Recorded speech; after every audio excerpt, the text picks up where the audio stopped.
Shalom Bapak Ibu, Saudara yang dikasih Tuhan. Bersyukur untuk kasih setia Tuhan yang hadir di dalam kehidupan kita. Dan kita boleh menjadi bagian dari anugerah keselamatan. Pada pagi hari ini, firman Tuhan terambil dari Wahyu pasal 20 ayat 12 dan 15. Demikian firman Tuhan. Dan aku melihat orang-orang mati, besar dan kecil, berdiri di depan tahta itu.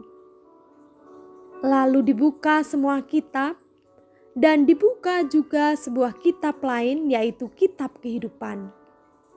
Dan orang-orang mati dihakimi menurut perbuatan mereka berdasarkan apa yang ada tertulis di dalam kitab-kitab itu. Dan setiap orang yang tidak ditemukan namanya tertulis dalam kitab kehidupan itu, ia dilemparkan ke dalam lautan api itu. Bapak Ibu Saudara yang dikasih Tuhan, pada waktu kedatangan Tuhan Yesus yang kedua kali nanti, orang-orang mati akan dibangkitkan untuk menghadap tahta pengadilannya. Demikian pula orang-orang yang masih hidup. Di tahta putih yang besar itu akan dibuka sebuah kitab yang mencatat perbuatan-perbuatan yang pernah dilakukan oleh manusia. Setiap orang akan dihakimi menurut perbuatan mereka berdasarkan apa yang ada tertulis di dalam kitab-kitab itu. Dan dibuka juga sebuah kitab lain, yaitu kitab kehidupan. Pada saat manusia dihakimi menurut perbuatan mereka, maka tidak ada seorang pun yang luput dari hukuman, kecuali yang namanya ditemukan dalam kitab kehidupan. Setiap orang yang tidak ditemukan namanya tertulis di dalam kitab kehidupan itu akan dilemparkan ke dalam lautan api. Itulah yang dinamakan kebinasaan kekal. Penentuan akhir kehidupan manusia di seluruh bumi ini adalah pada masa penghakiman di hadapan Tuhan. Disitulah ditentukan siapa yang layak menerima mahkota kehidupan kekal dan siapa yang akan dicampakkan ke dalam kebinasaan kekal, yaitu di neraka. Di depan tahta pengadilannya, Tuhan menilai manusia bukan karena dia kaya atau miskin, atau karena jabatan, kekuasaan, atau orang itu memiliki jabatan gerejawi. Yang dicatat Tuhan dalam bukunya adalah semua perbuatan manusia selama ia hidup dan semua ketaatannya dalam menjalankan firman Tuhan. Jadi, semua yang kita perbuat akan dipertanggungjawabkan di hadapan Tuhan. Apa saja yang kita kerjakan dan buah yang kita hasilkan selama di dunia ini akan kita pertanggungjawabkan di hadapan Tuhan.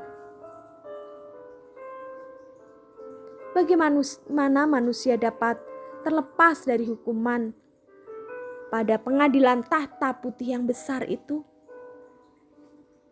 Hanya anugerah Allah saja yang bisa menjadikan manusia terlepas dari hukuman maut. Sebab semua manusia telah berbuat dosa. Itu yang dikatakan Roma 3 ayat 23. Dan upah dosa adalah kebinasaan. Tetapi karena begitu besar kasih Allah akan dunia ini, Ia telah mengaruniakan anaknya yang tunggal untuk menjadi jalan keselamatan sehingga setiap orang yang percaya kepadanya tidak binasa, melainkan peroleh hidup yang kekal. Jadi, kalau kita menikmati kehidupan kekal, semua oleh karena anugerah Allah.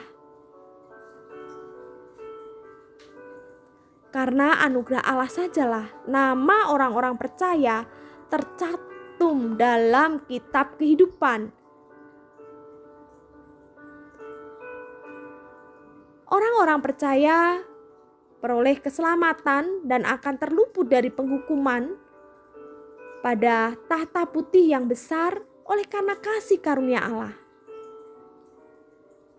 Untuk itu, mari ketika kita masih diberikan kesempatan oleh Tuhan menjelang kedatangannya, mari kita memiliki suatu tekad, keinginan untuk mentaati setiap perintah dan kehendak Tuhan. Hidup dalam kebenarannya, memegang erat akan iman kepercayaan di dalam Yesus Kristus. Karena hanya Dialah jalan keselamatan. Sebab dengan upaya usaha yang kita lakukan tidak dapat memberikan kehidupan kekal. Hanya oleh anugerah Allah. Dan hanya di dalam nama Yesus Kristus sajalah kita peroleh keselamatan. Mari kita bergandeng tangan, saling menguatkan, saling menopang, saling mengingatkan, sehingga kehidupan kita terus berkenan di hadapan Allah. Hidup dalam kebenarannya, sehingga kita menerima mahkota keselamatan, mahkota kemuliaan, mahkota yang membawa kita ke dalam tahta kerajaan surga. Biarlah melalui perenungan ini kita semakin memiliki kerinduan untuk menjadi pengikut Kristus yang setia. Selamat berkarya. Percayalah, hanya di dalam nama Yesus ada jaminan keselamatan kekal. Tuhan Yesus memberkati kita semuanya. Amin.